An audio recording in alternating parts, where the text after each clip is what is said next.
Si Pressman may patama sa buntis issue at si Coco Martin ang ama.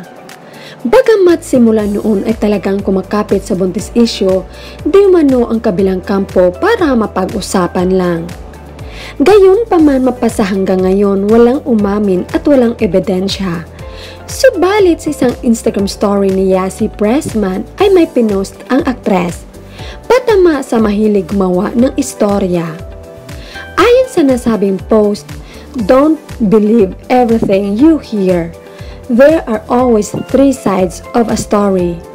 Yours, theirs, and the truth." Sa kabilang banda, may post din si Julia Montes. "Trust your intuition. You don't need to explain or justify your feelings to anyone. Just trust your own inner guidance. It knows best." Samantala, hindi rin mapigilan ng netizens ang magbigay ng kanilang komento.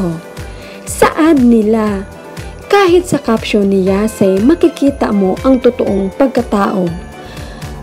Intended yan sa mga marites ang hilig gumawa ng issue na walang proof.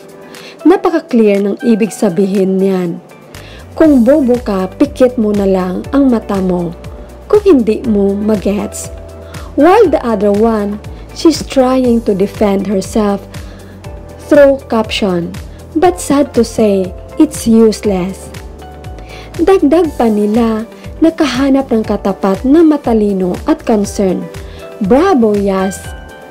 Sa kabilang banda, magkaroon ng collab si Yasey Pressman at Alex Gonzaga sa Vlog Zone ni Yasey Pressman sa kanyang YouTube channel.